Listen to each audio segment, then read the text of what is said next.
8. So you're all very welcome. A couple of questions came in ahead of time. So we have the TSG guitar crew in the house who are in the comments. And if you're watching this or watching the replay, just post a comment below the video and basically share whatever you need to know on guitar. Here to help. Now, to get going with the questions that came in, I'm going to start with a question, or I'm actually going to start by sharing something that one of our new members, Scott, I want to say huge thanks for taking the time and energy to do this. So for any of you who hasn't done, wait, what's going on here? Give me one sec.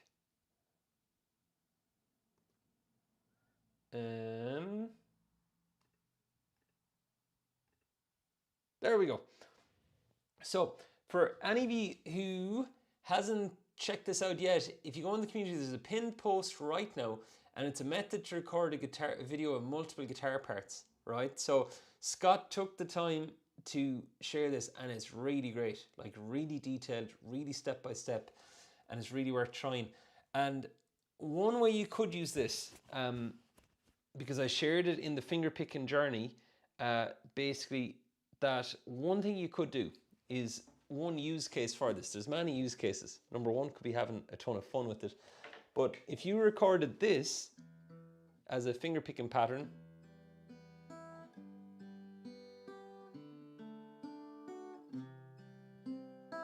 right? It kind of sounds like The River by Bruce Springsteen. Down to the, right? And then if you put a capo on the 7th fret, and instead of E minor, G, D, and C, you played A minor, C, G, and F. With that setup, you could just record a video of yourself playing that, and both of those will harmonize.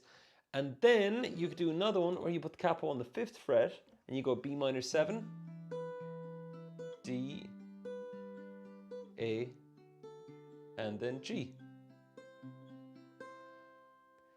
And the idea with that would be using Scott's tutorial there. You could record yourself doing 3 different parts or even strumming those chords. And then with the video, you could kind of see how they sound and how the sound balances out between it. And this is what a ton of artists do. Like one example I cited is Cannonball by Damien Rice.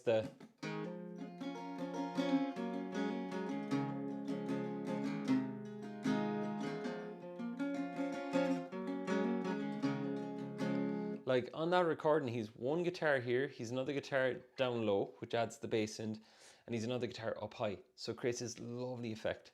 So yeah, so that'll be one use case. So Scott, thanks a million. Geez, lovely, great first or second post inside the community, man. Thank you. Alrighty, so I'm gonna get into the questions now. So Andy's in the house. Noel says there's trouble. Brendan, how's things? Welcome in. Okay, so Trouble. Oh, I forgot that song. Yeah. Okay. Okay. So first question that came in, I'm just going to tackle it. This came in on the free community. There was one question that came in, so I'll just do that in case I forget. It was from Steve, and Steve was asking that he named a Taylor 224 CEK Deluxe, and he was saying it's more difficult to do bar chords on it than his GS7 Taylor. And he was asking, could it be that the Deluxe needs a lighter string gauge than the GS7 or even his other Taylor, the 618E. Now, I googled these just to see, because I'm aware of some of these guitar models and not others. But there's common themes that could cause this, right? The very most obvious one is string gauges. I was reading up that one of those guitars, I think it's the smaller one, the GS7 maybe, that comes with 11s, elixirs, and then others of them come with 12s. Even that's a difference, like gauge 12s and gauge 11s. And then the second thing with it is the neck profiles on all those guitars could be different. There could be wider necks, chunkier necks, a bit of a different bend in the neck. The other thing could be the frets. The fretboard could be wider, like it could be a longer fretboard to cover. There's a number of factors. The thing I'd say is that, and the action could be higher on some of those guitars than others as well. So the strings could be farther up from the fretboard. So if it was any one of those things, it could affect you. But if there's like one or two combinations of any of those things going on, it will definitely affect you on the guitars. But one thing I could suggest is I had 2 guitars years ago, and I had a hard time playing one of them. like playing barre chords, and it came easier in the other two acoustics.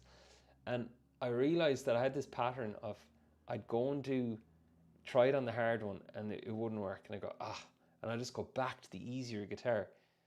And when I had the easy one to fall back on, I just didn't like spend the time or the mechanics or the angles to get it working on the hard one. So one thing you could do, Steve, is basically if you were to put away the guitar that the barre chords feel easy-ish on and pick one of the guitars and just, or even the other two, and just try them this week. For 1 week, say to yourself, I'm not playing barre chords on the easier guitar. I'm going to tackle those two. You're kind of backing yourself into a corner to go figure it out. And even with that then, if you have a choice of three, you might start to suddenly rank the other two going, well, this one feels better, right? So that's something you could try, but definitely the gauge 11s would be my number one. That's what I'd go to first if I wanted to sort that out. Okay, hope this helps. Now, the next question came in from Scott. Now, Scott is working on bending on acoustic. And it's funny, like sometimes themes pop up on these Q&As. String gauges, definitely, this comes into this as well. So he's at Patience by Guns N' Roses. That one, straight it to cause I'm missing you. It's really cool, softer Guns N' Roses one. But Scott is trying to bend the D, which is on the B string, up to an E. Like, to bend this note up to here. Now, you hear I'm getting it on the Baby Taylor, but, like, the first thing I'll say is, like, I'm using gauge 11 strings. If I was doing 12s, I couldn't make this work. So, again, I think the number one recommendation I'd have, Scott, is to use lighter strings. That's why I have 11s on this guitar. I think my own teacher was saying he had lighter gauges on his acoustic to, like, to do bends and things. 12s sound fuller, they sound nicer, but for doing any sort of fills and especially some bends and hammer-ons and pull-offs, the 11s are good. One slight thing you could look into, I'm not sure what brand do this, but it was definitely commonly done on electrics, is do you know the sets where you can get the thinner 3 strings that are 11s, but the thicker 3 strings are 12s. So you get the thicker gauge at the top, giving you a fuller sound, and you get the thinner gauge at the bottom for bends, right? So that would be the thing. I have a full-size acoustic as well and had to bend way down low on the neck like this before. With this, another thing is to give up on trying to get your technique the same as the electric. Sometimes we need to have a bit of like sloppier technique in order just to make things happen. So if I did this, like when I did that bend earlier, yeah, those strings, yeah, they're, oh man, Roto Sound. I don't know if Roto Sound's still a big brand, but they were when I was a teen. And they had that brand. It was thicker ones at the bottom. I think the Dario might do them. What you want to look out for is that like for example, on the other set, it'd be that the thinner string on an electric, the thinner string would be a 10, and the thickest string would be a 52, which really belongs to a set of 11s. So the top 3 gauges are 11s, the bottom 3 are 10s. So in your case for the acoustic, yeah, see if you can get 3 that are 11s and 3 that are 12s. Probably need to get the guitar set up then after that, maybe. I don't know. I never chanced it, but that's one thing that could work. Alrighty. Now, the next thing is with the bend, my general technique when I'm bending is to keep the thumb over the neck to really dig into the strings and ideally bend it up from there. Now, watch what's going to happen with my fingers here as I do the bend. Watch this. I actually flatten them back, which isn't great technique, but it allows me to get underneath the string more to like hoist it up. So that's what I'm doing. I'm actually like bending with that side of my finger. Like I'm way, like usually I bend close to the nail, underneath the nail. I'm gone the other side of the finger, right? So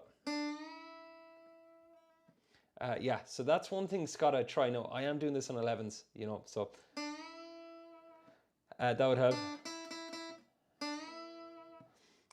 The other thing is the way it looks here. You know when you bend on electric, that generally you bend the string and you can still feel the string on top of the fingertip. Well, with this here, both strings are actually going to join, like the B and the G string join up like that.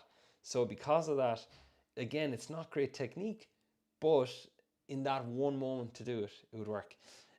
So that's what to do to actually try and bend it in terms of changing your strings, in terms of the bend, the mechanics of the bend itself. Now, what happens with other songs? Generally, the things I like to do is I like to bend the note up as far as I can go. And then when I feel the resistance, that, you know, that feeling where you bend and you're like, oh man, I'm not going to make it. It's going to twang or something. Then I slide up to the rest of the note. So I go like this. Little thing like that. Or the alternative is slide. You know, a really fast slide. Sultan the swing. If I was instead, like, the 12 on G is another rotten one to try and bend on acoustic.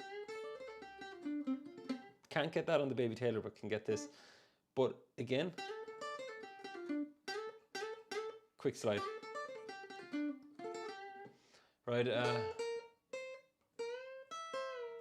yeah, so.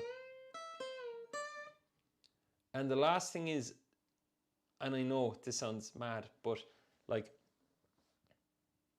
you know that story, do you ever hear those stories of like the grandmother who lifts the car, like her grandchild is stuck under the car and she's this strength she never knew she had because she had to go and do it. Like sometimes on guitar as well, there's just that little extra like 10% in the bend we can put in to see can you just get a bit more of the bend in it. All right, so those would be the main ones. I'd never put electric strings on an acoustic. That's sometimes a solution that's proposed.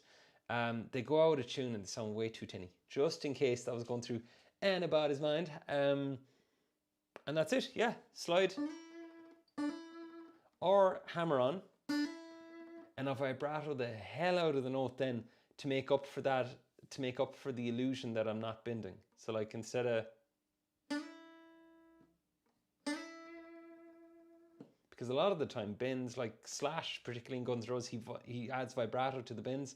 So if a listener hears you starting the original note, they hear you go to the note that the bend would have brought you to, and you vibrato the note, the only little missing bit of info there was the bend, right? Which at that stage you kind of all bases covered. So I hope that helps. Bit of a, excuse the pun, but bit of a riff there on the bending, but I hope that helps. I'll just have a quick look here. Any follow-up questions on that? Okay, just try that on. Yeah, Brendan, yeah, that's totally normal. Yeah, totally normal. Like, that's why I like, and even at gigs, I would generally like do a ton of sliding because I don't want to use up my, like, I find my forearm here gets tired if I was wasting energy on bends and stuff like that. So I tend to do a ton of sliding. And the other reason too is, like, it is really like the goal of bending down low on the acoustic. You're just at the standard of going, God, I hope I get it. Like, tone is kind of out the window. Technique is like, I'm going to do whatever I can to get this bend. Like, that's the standard sometimes we approach it with, myself included. And then if you slide, all of a sudden you can be like fancy pants. You can go, I'm going to add in vibrato. I'm going to make sure it sounds nice, you know? So there's the level and quality as well. Okay. So just have a, so I'm going to go to the next question here that came in on the thread. I'll just check, was there any follow-up ones here?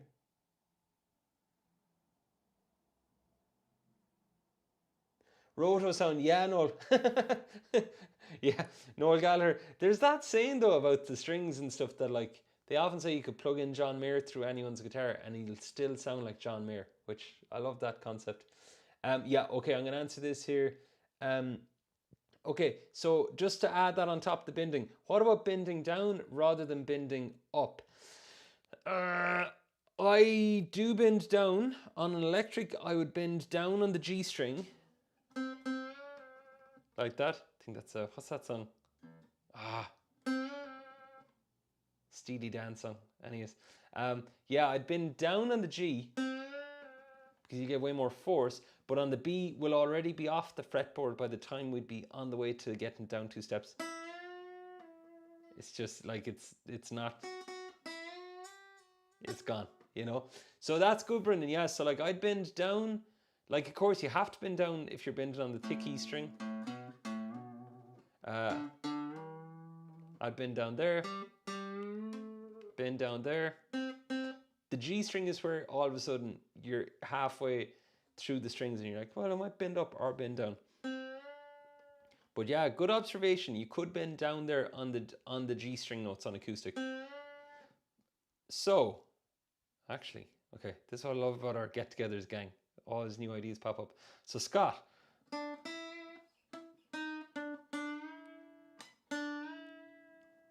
You could go up to the 7th fret on G and bend that down 2 frets instead of trying to bend the 3rd fret on B. So 7th fret on G. Geez, we're at the cusp there though. Yeah, that could work. That could work. Of course, slash might be bending here, and the tone might be a bit different. But if you really wanted to bend it, that would work. Brendan, thanks for asking that. Great observation. Okay. Okay. Now, what I'm going to do is, oh, hold on. Nice, nice. Okay, I'm going to share that note. Thanks. Guys saying bend the top 3 strings down and the bottom 3 up. That's really cool. Okay. Now, what I'm going to do is, another question came in the community thread. I'm going to get through those. Then I'm going to visit the chat because some cool questions in the chat. Okay. The guitar stayed in tune. Not too bad. That's another thing with bends, by the way. If you're bending like during recording or at a gig, be sure to double check your tune afterwards. It's like the #1 thing that puts a guitar out of tune. Now, the next question came in from Brian, and it was a question. It was a question about practicing the E minor pentatonic scale over Hey Joe by Jimi Hendrix. To explain, could I please explain how this is done? Okay, Hey Joe, Hey Joe, let you shine,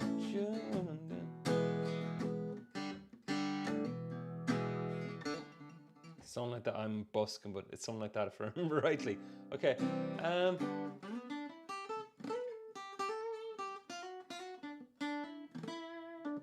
okay, so the E minor pentatonic, if you're familiar with pentatonics, it'd be on the 12th fret. It would be 12-15 on the top string, then 12-14 on the next 3, then 12-15 on the next 2. So the first string and the last string are the same, the bottom 2 strings are the same, then the rest is. Okay, now, if I was jamming over Hey Joe and the chords were C, oh man, I really want to get the iPad. I'm going to do it. Okay, sorry folks, give me 1 second. I'm going to get the iPad because this is fair theory land and I want to do this justice. So, 1 sec. Okay, so the setup with the pentatonic is the following, Brian. The first thing will be, just do a ton of playing with it and practice, just practice what sounds good on the pentatonic. So for example, you would basically put on the backing track and the thing is, the chords will be changing very fast. And when they're changing fast, your judgment of what sounds quote unquote good and what sounds like it belongs on that chord, it'll be hard to discern that, hard to suddenly realize it if the next chord comes and then you're settling into that chord with your pentatonic exploring and then the next chord, then the next chord. There's too much going on. So what I usually suggest is I usually say stay on one chord and just play with the pentatonic and just explore what sounds good over the chord.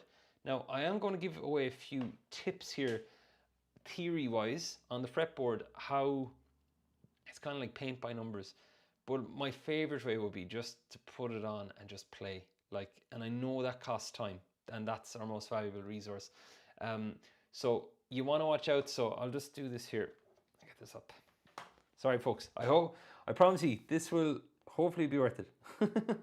Okay, so, okay, let's see, will this work? iPad. Yes. Okay, we got the iPad. Okay, good, good, good. Okay, cool. So I'm going to go to the iPad. So live 38, live Q&A 38. Okay, I'll have the iPad ready next time. Sorry. Okay, so here's the setup. So the chords Brian's asking about, and the pentatonic he's talking about is the E minor pentatonic. And the E minor pentatonic is only made up of 5 notes, and that is E, G, A, B, and D. So I'm going to write them out here in the fretboard. And that's important to know. The reason it's important to know is as follows. So watch, if I go 12, 15, 12, 14, 12, 14, 12, 14, 12, 15, 12, 15. Okay, so now the notes, we don't need to know why they're called, what they're called. I'll just write them out. A, B, D, E, and these are note names, not chord names.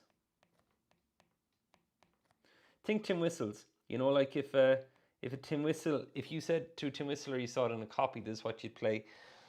Now, since you're learning the E minor pentatonic, Brian, the most important notes here to think about are the E's.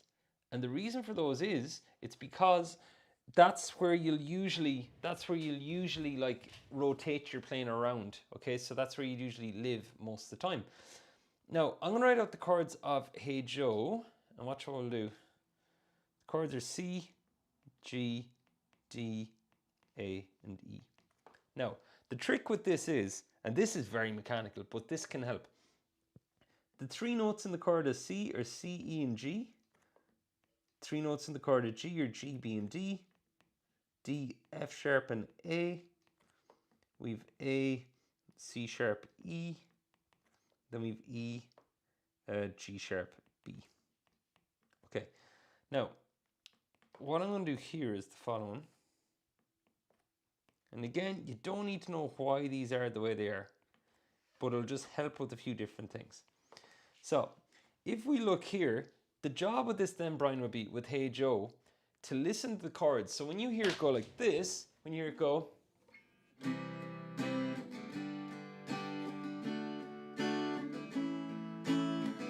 if you just classify that as sounds, so you have 1 sound, 2nd sound, 3rd sound, 4th sound, 5th sound, that goes on for longer. So those are your 5 chords, we'll say, that's used in a ton of the song. Now, when you look through these and you listen to them, you'll see here that, like, I'm going to tick a few of them that work in the song. So if we look here and we've our E pentatonic, I think this is the most technical one of these questions has gone down, but okay, well, I'll pull it out of the rabbit hole soon, I promise you. E pentatonic minor. It goes E, G, A, B, D. Now, it's basically paint by numbers. So what you're doing is, you're looking through here, you've E, you've G, you've B, you've D, you've G, you've D, you've A, you've E, you've A, you've B, you've E. Okay? So, what we're looking at here is, we're basically, and I'm going to X out the ones that we don't have. So you see here as we go through that basically over the chord, when the C chord is being played, aka sound 1 in the song, in your E pentatonic, if you were to hover around a lot of E's and G's, like here, E and G, if you were to hover around those 2, they'd sound really nice with the C chord. And then when they change to the G, sound 2, it's kind of open season. You can do a ton of stuff, right? All 3 notes that are in the chord of G work. And you can go through like this then, Brian. So I don't have a loop or anything to experiment with this, but like that's how I do it. So like if I was going on the C, that's those 2 notes out of the pentatonic, the E and the G. When the C is happening, they work nice. And then the question often comes in, but does that mean I can only use those notes? Not at all, but they're the main ingredients that if you hover around those as that chord is being played, it's going to sound cool. You can do it like Jimi Hendrix would have been.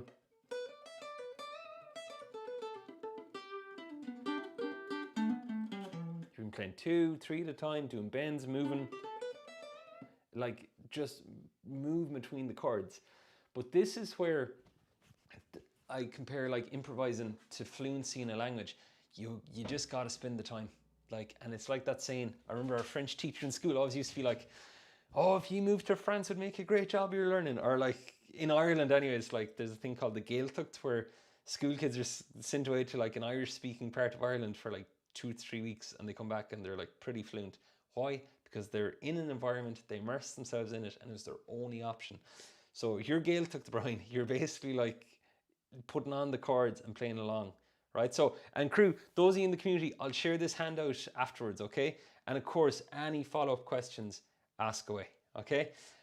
Okay, so there you go, Brian. That's the Jimi Hendrix question answered. Very theory heavy, but if you dedicated a while, slowed the song down, and just got the backing track like you're being suggested to do, and just see what sounds good with it. And that's where as well, keeping a copy with you, writing out these notes in tab, and making those little notes going, God, when I play those two, they all sound nice with a C. You know, that's how you discover the things. Okay? Alrighty. So I'm going to get out of the community questions. That was a really cool question. And I'm going to go back up here. I see some other questions. Okay. I'm afraid to look, Caesar, follow-up questions about the pentatonic. Okay, hold on, let's have a look. Okay. Question from Dan. Would you find learning on a half-body guitar ruin you for learning on the full size? Oh, man. Do you know what? I can't properly answer it because I played a full size for so long. I have seen students go from playing like the Baby Taylor type guitars to moving on to a full size, and it does feel different because if they go out, they'll probably be handed a full size guitar. But you know what, Dan? I would suggest in the community, if you make a post, ask that, and tag Trace and tag William.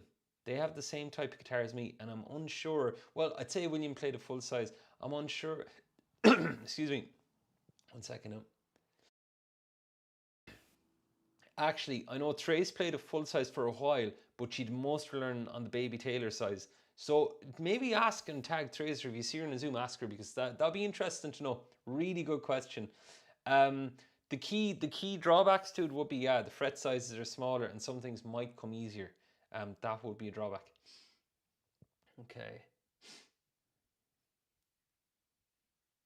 Okay, question from Andy. Should I be near the nail when pressing for chords? I think maybe this is where I'm muting the nearby string, but maybe not.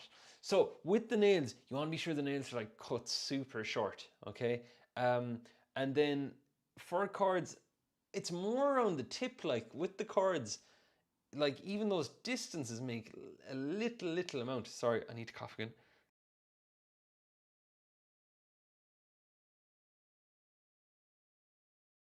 There we go. Even a small distance on the chords makes like the angle of the on the fretboard makes a huge difference, and the sides of the nails, to be sure they're cut.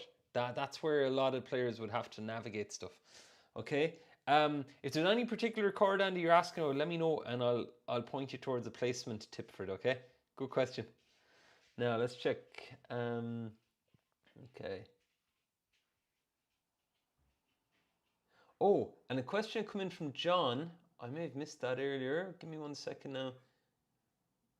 Yes, thank you. Okay, good. Okay, question from John came in. What would I recommend to warm up before a guitar practice session, if anything? Okay, so the main thing with the guitar practice session is to manage your expectations and to remember, like, I don't know where I heard it. It was on a blog somewhere, I think, and it was such a good point. I'd never thought of it. But it's where when we leave the practice, our previous practice session, the standard we played at and what our ears heard us play and how good it sounded was at the end of the session. And typically, when we start back at the next practice session, we're carrying that expectation in, going, God, it was sounding good. And then we start playing and we have to warm up and get used to it. So that would be the first thing I'd say, just for anybody. Just check in and just remember that you're warming up to it. So it mightn't sound as fast, as clear, as coherent and stuff like that, but then just like it'll come after a few minutes again. Now, to warm up, So John, I know you're with the open chords and you've barre chords and you've strumming. What I'd recommend is taking your open chords and just basically just warming up the hands. Okay, doing a few stretches. I know Andy, you'd asked about stretches before. Like just warm up the hands, strum for a few minutes, and then come back to something that you had fast at the previous session and start checking in to see do you nearly have it again or are you close, right? So that would help. And then that would be for strumming. And then if you're doing picking, my favorite exercise for anybody is this one here. I'm basically going 3, 4, 5 on the top string, and I'm doing it on every string.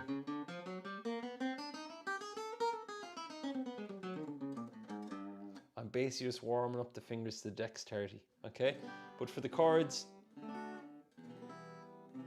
I just begin that, getting the placements, waking up the hands, and then trying some strum patterns. And I do that for only about 5 minutes because, you know, if you're doing like a 20 to 30 minute session, 5 minutes is plenty warming up for it. The only thing to watch is the speed, that you don't go too fast too soon. All right, hope that helps. Good question. Okay. Okay, I'm gonna go down here.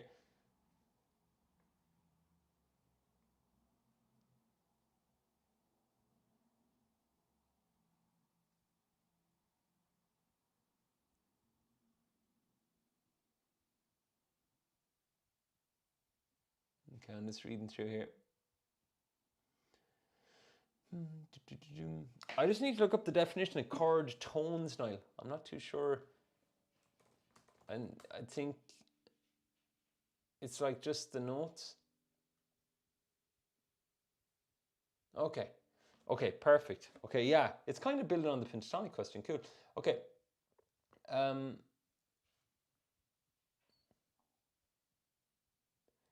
Okay. Best practice routine. Question from Niall. Best practice routine to hit chord tones when you're playing with another player. When you're stuck playing the scale in the one key, right? This is where triads would come in. I'm a fan of triads. Triads are basically like the three notes that would make up a chord. Now, the first thing I'd say is whoever you're playing with, if they're playing with the capo and open chords, odds are they're either in the key of G or in the key of C, in the key of D, in the key of G, maybe in the key of A. You know, those four. So those tones would be the ones you'd be looking for. So what I'd suggest in that case is, so if somebody was strumming this, you know that song, Because You're Gorgeous. Right, so, good old 90s throwback. But if somebody was on a C, I'd basically be working all the different ways.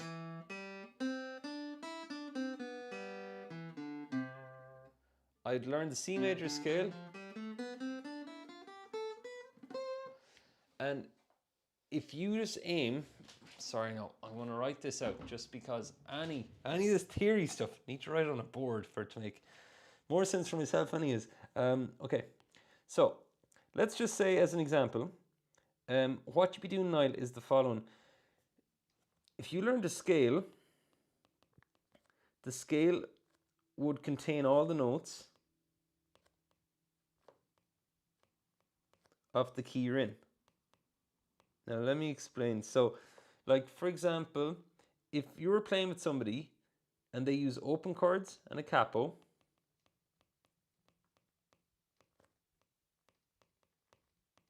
well, odds are they would be playing, as I said, in the key of, and I'll go in order, in the key of C, the key of D, the key of G.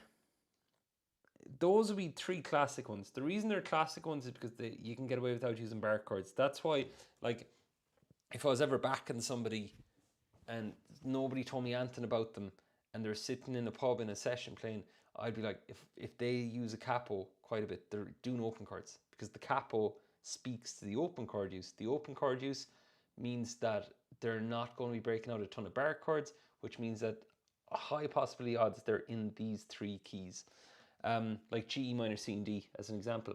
So if you learn the C major scale, 3 scales for you to learn will be C, D, G, all major. And then from there, all the chord tones of what that player is playing would be underneath your fingertips with the scales. Now you're saying you're playing one scale at the minute. So what you could do is learn all the scales, and then at least with the capo on, you can continue to map where people are.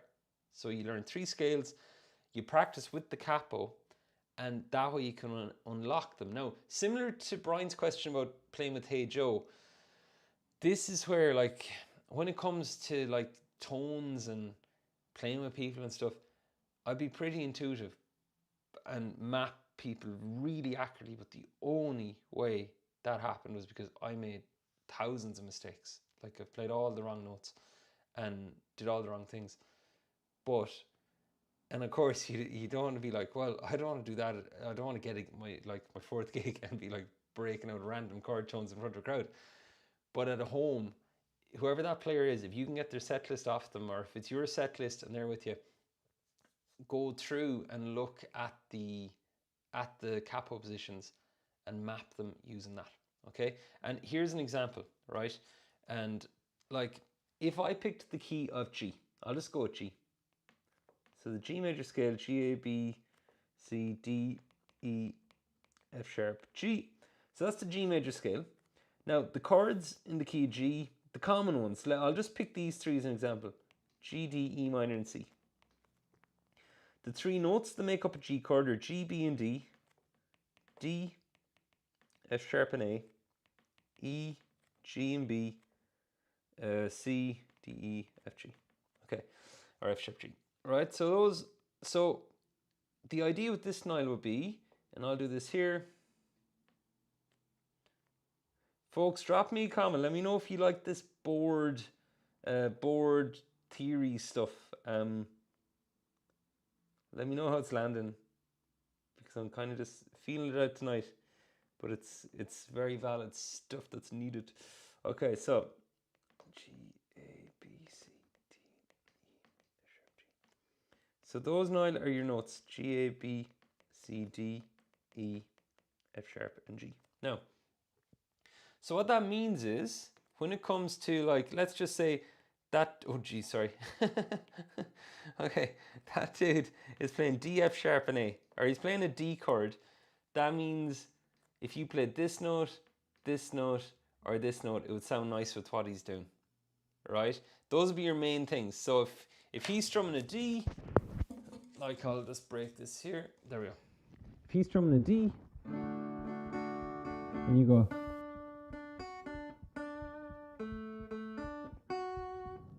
all those are guaranteed to match the chord.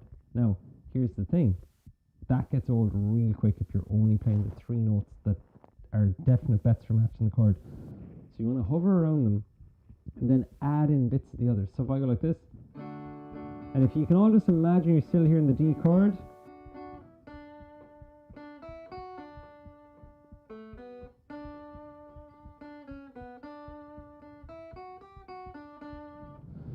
do you see the way I keep coming back to the D note there, because the other player is strumming a D chord, right?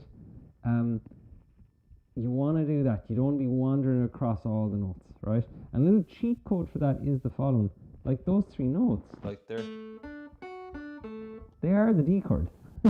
So if somebody ever plays a mad chord shape and you don't know what in the name of God to play with it, if you can play that chord shape, just try and make a mini solo out of the chord shape, right? I've done that with a ton of songs. Okay, so that's a little bit around that, Niall. So I'd aim for those 3 first. That way it keeps the fretboard locked down. That there, I just wrote those ones out. Crew, if you want more in-depth stuff on the theory, let me know. I can write out the notes and all that stuff and the other ones for this stuff. But that's what I'd say, Niall. I hope that helps. Okay. And by the way, just I'll add as well, since you're gigging, right? My taste for experimentation I get thirstier to experiment more the later the night goes on, because if you're playing in a pub and people are drinking, like, you can chant stuff, you can just literally test new things out, and it definitely, people's ears and radars aren't as finely tuned after like 12:30 as they will be at 10:30. Right, so That's another little tip if you do want to chant stuff. Okay. Okay, follow-up question. Question from Scott, follow-up question. Why does it seem guitar players like to refer to the E minor pentatonic over G major, even if you're obviously playing G's though? I know, yeah. I actually had the thought about Hey Joe. Like, I was like, that's, yeah, I know, or the starts on C. Scott, I'm not too sure. Like, I know, I know in the wider internet circles, like, the minor pentatonic would be taught as like the classic first, like, cool scale to learn on guitar, and then the blues scale is built just a bit off it, like rather than the G major scale is very like hitched to classical music, and if it's played out loud, like people's ears don't associate it with rock and cool stuff. So that could be a possible reason. And the other reason is just like people's theory. Like my own theory wouldn't be that like the hottest in the land at all. I'm definitely more of an ear player. But like, you know, I read a magazine once and it spoke about a Hendrix song. It's like, yeah, Jimi Hendrix added in the fifth here to create this effect and this and that, and it's just like Jimi Hendrix like played by feel and he saw colors and stuff. Like he wasn't there with a board like saying he was going to move the fifth of the chord to create this dramatic effect, like, you know. I think things can be overanalyzed as well, depending on like online where you might see it. And like, you know yourselves, some chords are called different things. Like a C with the D bass can also be called, I think, a D11. Like there's just different names for different things, you know. So hope that helps. Okay.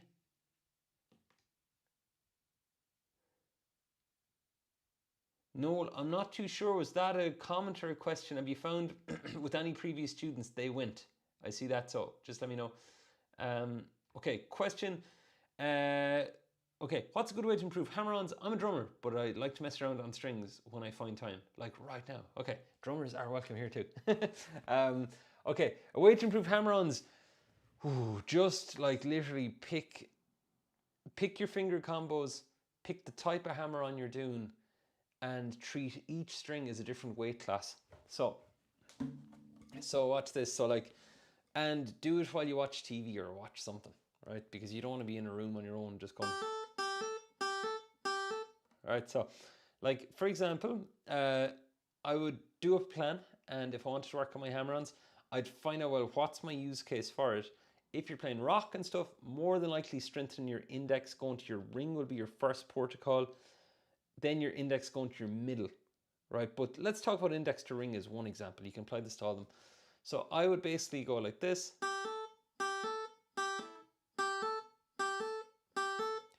And I am just doing it all the time. Like, and I'm checking, can I produce the consistency I want? Like if I'm going, it's not consistent. So I'm aiming for the consistency.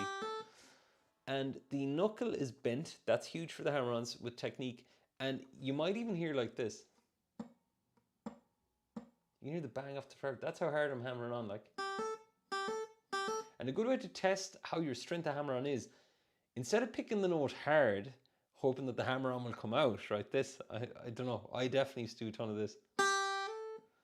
Pick the note light and see, can you make the hammer-on loud? Like that. So the next thing then is, what I do is, I do that there. Get used to that then.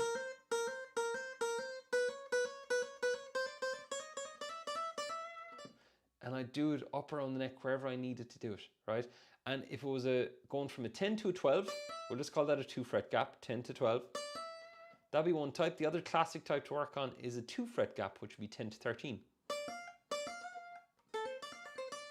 Why that? Because with the pentatonic you saw there earlier that was up on the board, like typically the shapes you'd be doing would be 2 frets apart or 3 frets apart.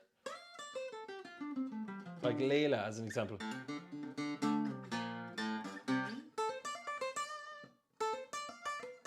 That's a use case for that.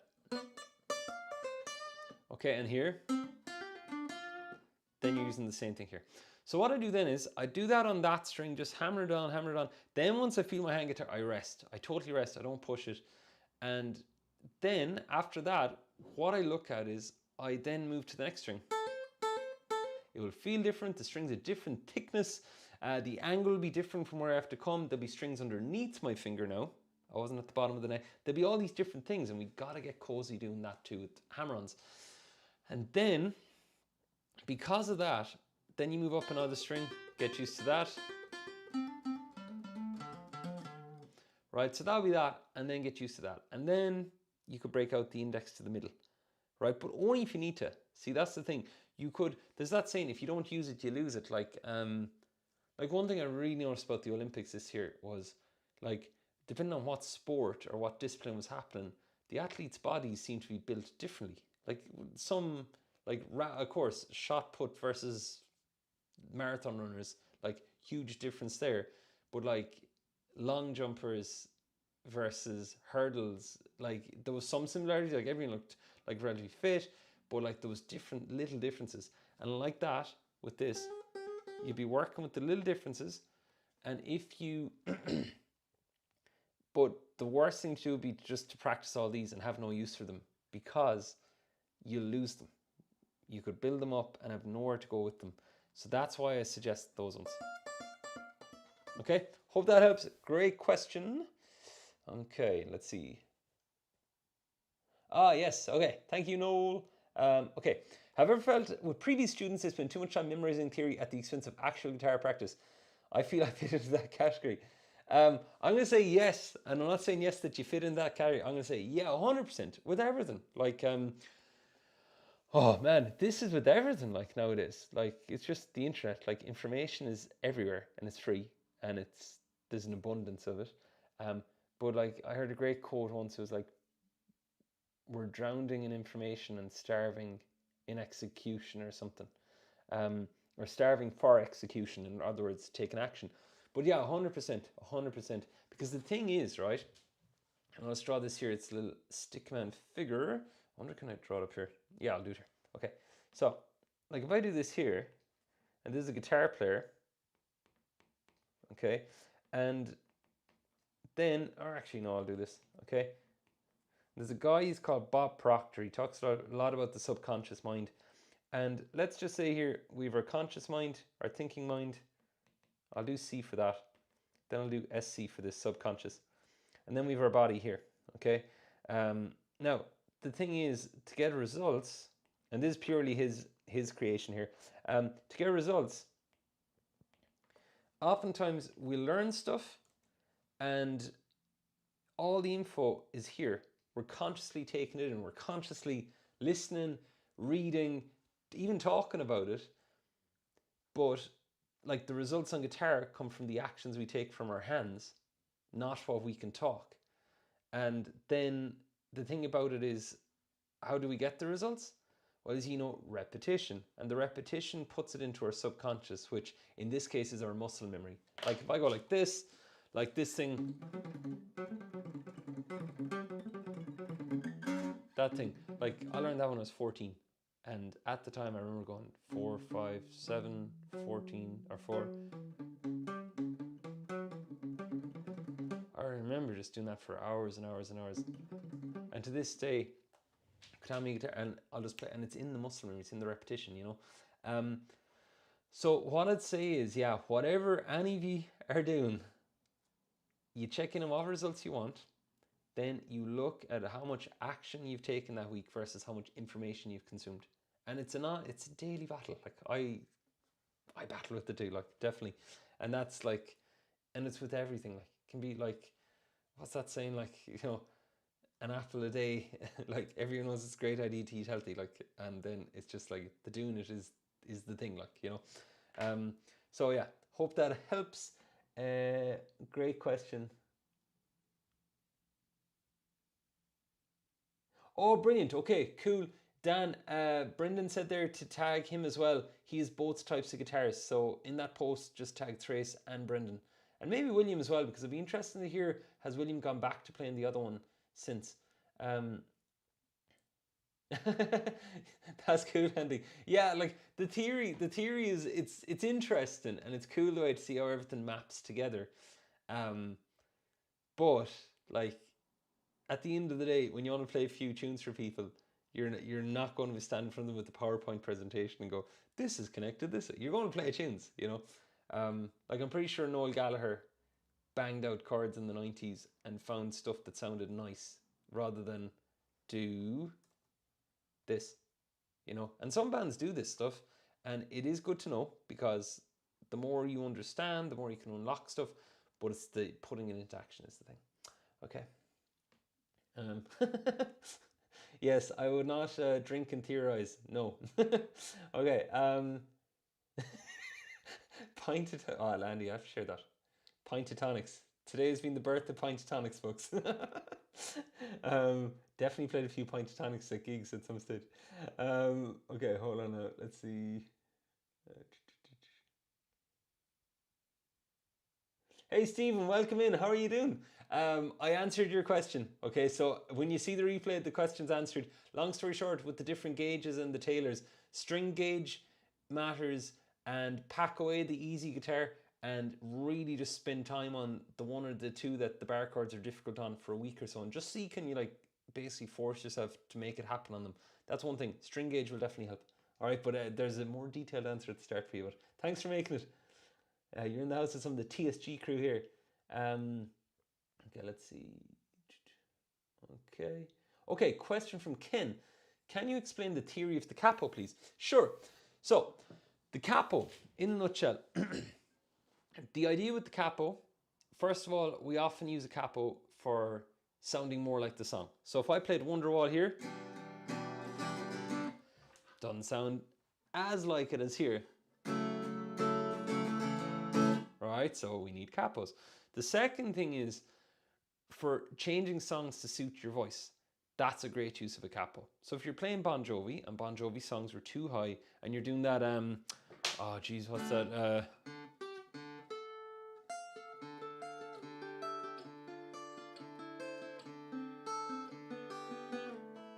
that no. So Ken, with the capo, I'll give you one use case of it here that's really important. One thing with the capo is as follows. So if I'm playing chords D, okay.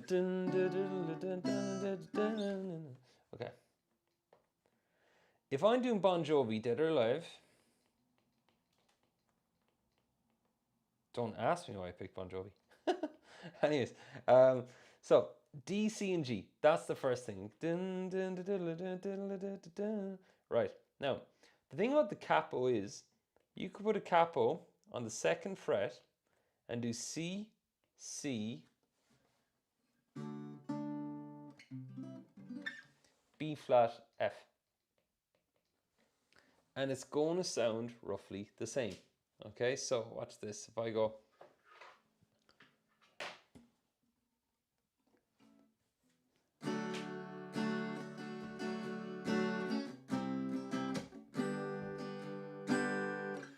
so now I've used a whole bunch of different chord shapes with the capo on the second fret, but it sounds the same as when I did the D going to the C to the G.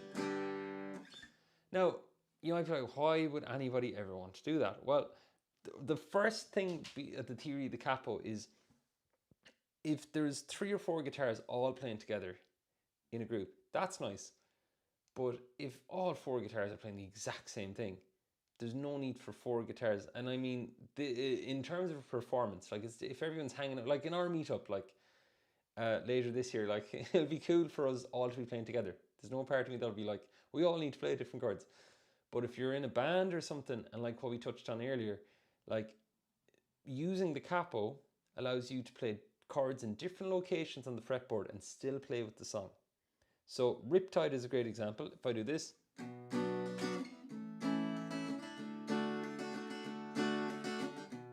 right, so we B minor, A, and D. But if I put a capo on the 7th fret, I can go E minor, D, G. It's the same thing. Now, The theory behind it is as follows. On the fretboard, I'm going to write these out super quick. Or actually, hold on, no, I'm going to do this. Okay, give me 1 second.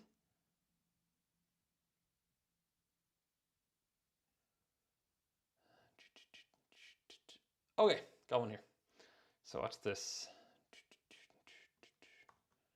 Oops. Okay, so taking a look here, I just did a quick Google image search. So Ken, if we look here, the notes on this diagram here, when you're on the 3rd fret here, it's a G note, okay? And then if you're on, actually we'll go to this one. See this G note here? Well, if you're up on the 10th fret on the A string, the string below it, watch, it's a G as well. So what that means is, with the capo, it's possible to put the capo on a different part of the neck of the guitar and still be able to land on some of the same types of chords as you do in other parts of the fretboard. Because if we look at these notes, they just repeat. F, F sharp, G, all the way up to E here. And watch, B flat, B, C, B flat, B, C. They all just go in this recurring order. Going from, like, I'd classically say it starts with A, B flat, because A, B, C's, A, B flat, B, C, C sharp, D, D sharp, E, B flat, B, C, C sharp. See the way they'll always be in that order. So with the capo, when you put the capo on a different fret, you can use a bunch of different chord shapes and it will basically allow you to still play with the song. Okay, because we're kind of conditioned to think of chord shapes as when we play them down low on the guitar, that when I play a G down low, that's a G. But the shape is G down here. If we go like this, right? So that's G and the chord is G. But if I do this now, is that a G? The shape is G. If we were playing together in a session and I said to you, G, we're talking shapes now. But if a piano player was there and we played one song and we did G, D, C, like that, and at the beginning of that song the piano player asked, what are the chords in this one? And we go G, D, and C. And then the next song me and you put on a capo and the piano player said, what are the chords of this one? And we turn around and go G, D, and C. But it sounds higher. And that's because when we put the capo on as guitar players, we still talk shapes. But if there's a non-guitar in the room, like a piano, like, piano, other chord instruments, or somebody didn't have a capo, that's where, like, you gotta talk in the other chord shapes. Now there's a whole science and art to, like, well, why, like, really this is called A, E, D, okay? If you're talking to another instrument, but we'll get into more on that again. But I hope that's gone a little bit of a way towards, like, showing you how the capo works and a bit of the theory behind it. All right. And any follow-up questions, just post in the community. I'll be happy to expand on anything. Okay, folks, we are nearly there. I've gone 5 past there, but I'm gonna have one quick. Coleman's in the house. What's up, Coleman? Okay, I'm gonna have a quick look.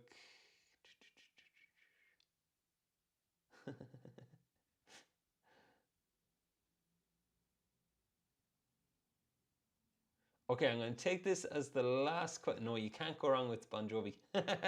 All right, last question. Okay, Mike. Welcome, Mike. Thanks for making it. Nice looking guitar. I have an issue in my strumming hand. The index fingernail is hitting the strings, especially when I play legato. Please demonstrate proper pick holding. Okay, thank you for your precise question. Strumming hand, index fingernail hitting the strings. Okay, cool. Let's have a look.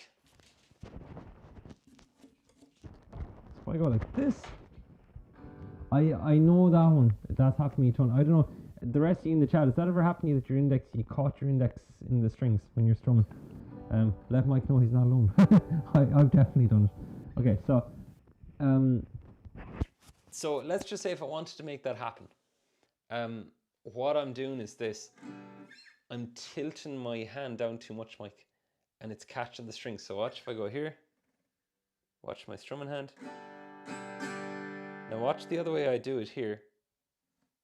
Straight away, watch the way my wrist here changed. I went from this sort of bend, a subtle bend, to this. The reason that helps is because when you do it that way, you've gone from this, which tilts your index in towards the string, which would make it catch it, into this. Now the hand is kind of facing up and out the way. Not too much though, we don't want to kind of go into this sort of thing here.